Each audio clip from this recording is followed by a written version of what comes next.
प्रिय भाई और बहनों, प्रभु यीशु मसीह के नाम में मैं आपका एक बार फिर स्वागत करता हूं और धन्यवाद देता हूं कि प्रभु यीशु मसीह ने हमें सेवा दी है कि हम उसके वचन को आप तक अलग अलग माध्यम से पहुंचा सकें। मेरे एक लंबे समय की प्रार्थना का उत्तर प्रभु ने दिया। मेरी इच्छा थी कि मैं लोगों तक इस माध्यम के द्वारा पहुंच सकूं, क्योंकि प्रिय भाई और बहनों, आप जानते हैं कि मैं अकेला पूरे दुनिया में नहीं घूम सकता, लेकिन परमेश्वर के वचन में लिखा है भजन में कि परमेश्वर का वचन अति वेग से दौड़ता है। और आज समय आ गया है कि परमेश्वर ने हमें ये वचन दिया है और कि हम इसको इन अलग अलग माध्यम के द्वारा, रेडियो के द्वारा, कैसेट सीडी के द्वारा और वीडियो के द्वारा आप तक पहुंचाएं। परमेश्वर का धन्यवाद हो कि प्रभु यीशु मसीह ने मुझे ये माध्यम दिया है। हालांकि ये माध्यम मेरा बहुत ज्यादा लंबा चौड़ा नहीं है, बहुत छोटा है मेरा, लेकिन इस छोटे से माध्यम के द्वारा मैं आप तक पहुंचने की कोशिश कर रहा हूं और मुझे पूरा विश्वास है कि परमेश्वर आपको इस वचनों के द्वारा आशीष देगा।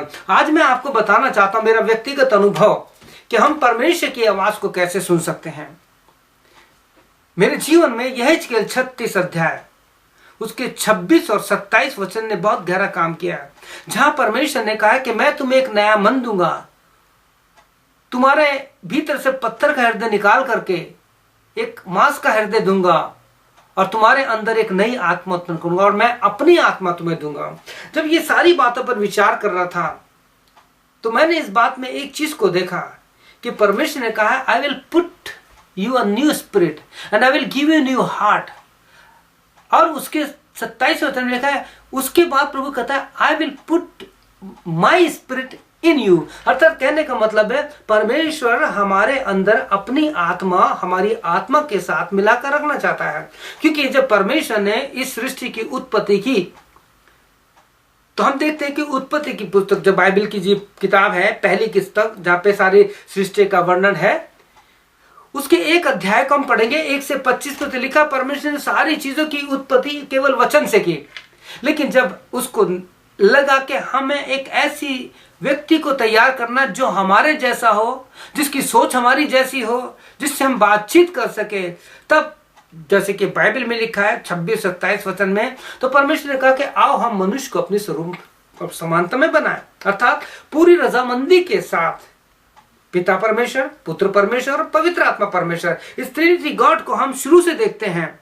और वहां पे हम देखते हैं इन तीनों के द्वारा परमेश्वर ने मट्टी से एक व्यक्ति को बनाया जिसको हम आदम कहते हैं, और उस मट्टी के पुतला में और कुछ नहीं रखा, उसने अपना जीवन, अपनी सांस रखी।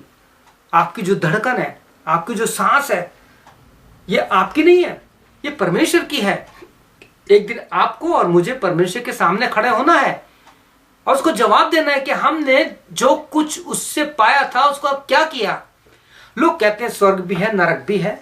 तो प्रिय भाई और बहनों, जब स्वर्ग नरक है तो हमारे मरने के बाद हमारी आत्मा का क्या होगा? इसलिए परमेश्वर कहता है कि जब तुमने इस चीज को लिया है तो इसको सही रूप से इस्तेमाल करो। और हम देखते हैं उत्पत्ति के 2 और 3 अध्याय में किस प्रकार से परमेश्वर ने जो उनको आज्ञा दी थी उसका उल्लंघन किया। आज्ञा तोड़ने के दौरान उनके जीवन में पाप आया, पाप से डर आया और उनकी परमेश्वर संगति टूट गई। लेकिन परमेश्वर ने मनुष्य को नहीं छोड़ा। परमेश्वर ने मनुष्य को नहीं छोड़ा। परमेश्वर ने आदम को श्राप नहीं दिया, उसने जमीन को श्राप दिया, जिस जमीन से बनाया गया था। क्योंकि आदम, मनुष्य जो था, परमेश्वर के स्वरूप और समानता की एक सृष्टि था। परमेश्वर ने आदम के लिए और आगे योजना बनाई और हम आगे देखते हैं किस प्रकार से मनुष्य समय समय पर जितने लोगों ने परमेश्वर की आज्ञा को मानी, बातों को मानी, जैसा परमेश्वर ने उनसे कहा उनको माना, उनके जीवन के द्वारा आगे सृष्टि बढ़ी। हम देखते हैं नूह किस प्रकार से जैसा परमेश्वर ने उससे कहा था उसने परमेश्वर को सुना, ध्यान से सुना, और सुनने के बाद जैसा परमेश्वर ने कहा था अंश ऐसा ही किया। उसके बाद नूह के बाद देखते हैं अब्राहम आया, अब्राहम से जो कुछ कहा उसने भी वैसे कहा। अब्राहम, इसाक है, याकूब है, और हम देखते हैं मौजिस है, यहोशू है, और भी कितने सेवक, जैसा परमेश्वर ने उनसे कहा था उन्होंने वैसा ही सुना और वैसा ही किया। हम रोज बाइबल पढ़ते हैं, हम रोज अलग अलग माध्यम से परमेश्वर का वचन सुनते हैं, हर हफ्ते संडे को चर्च जाते हैं। सुनने के बाद क्या वो वचन हमारे जीवन में है? कुलुसियों 3:16 में कहता है कि परमेश्वर के वचन को अपने हृदय में अधिकाई से बसने दो। प्यारे भाइयों और बहनों, मेरे जवान बच्चों, ये समय खराब है, पाप का समय है। प्रकाशित वाक्य 12:12 के अनुसार शैतान बड़े जोरों से इस पृथ्वी पर उतर आया है, क्योंकि जानता उसका समय कम है। क्या आप चाहते हैं, आप जो सुन रहे हैं, कि आप परमेश्वर की आवाज सुने? तो परमेश्वर आपको कुछ देने के लिए तैयार है। वो नया मन देने को तैयार है, आपको नया दिल देने को तैयार है। वो जो पत्थर का हृदय पाप के कारण कठोर हो चुका है, उसको निकाल कर नया मन देने को तैयार है। ऐसा मन कि जब आपसे वो बातें करेगा तो आप उसकी बातों को मानेंगे। जब प्रभु के सेवकों के द्वारा चर्च में, अलग अलग मीटिंग्स में, या कैसेट के द्वारा, या संदेश के द्वारा, या टीवी के द्वारा जब बात करेंगे, तो आप कहेंगे, प्रभु मैं तेरी बात को मानने के लिए तैयार हूं। जैसे नूह ने किया, जैसे अब्राहम ने कहा, उन्होंने विश्वास से कदम उठाया और परमेश्वर ने को आशीर्वादित किया।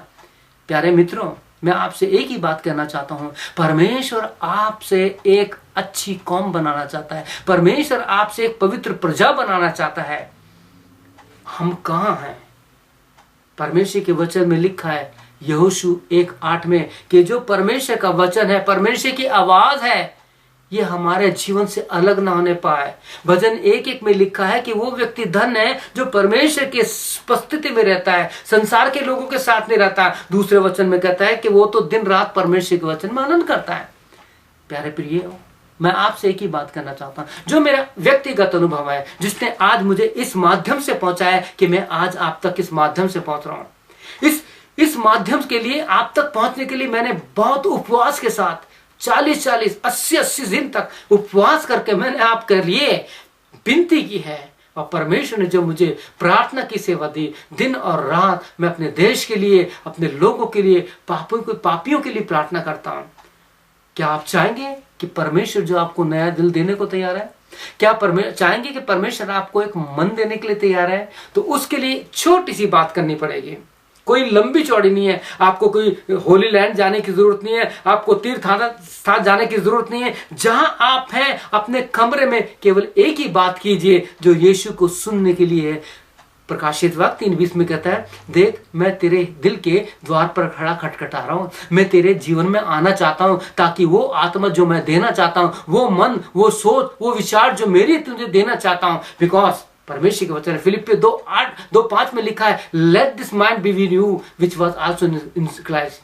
जैसा मसीह को स्वभाव था वैसा तुम्हारा हो। ये तभी होगा जब प्रभु हमारे जीवन में, तब आपके जीवन से लड़ाई, झगड़े, गाली और ये संसार की बातें निकल जाएगी, लालच निकल जाएगा। तब आप आत्माओं की चिंता करेंगे, आप आत्माओं के लिए रोएंगे, प्रार्थना करेंगे।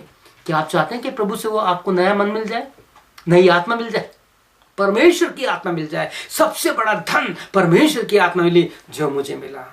मैंने 24 साल तक परमेश्वर के पवित्र आत्मा के लिए प्रार्थना की, और 30 अगस्त 2003 को जब मैं और मेरी पत्नी प्रार्थना करते, परमेश्वर ने मुझे दिया। उसके बाद कनाडा आने के बाद मैंने 40, 80, 60 डेज तक प्रार्थना की। 1 कुरिन्थियों 14 के अनुसार अन्य भाषाओं पर प्रार्थना करें तो उसका अनुवाद भी करें। प्रभु ने वो अनुवाद का दान दिया। ये मांगने से मिलता है। प्रभु ने खुद कहा है मत्ती 7:7 में, मांगो तो तुम्हें दिया जाएगा, ask and it shall be given to you. क्या आप चाहते हैं कि प्रभु वो आत्मा जो उसने मुझे दिया है आपको मिल जाए? God is not partial.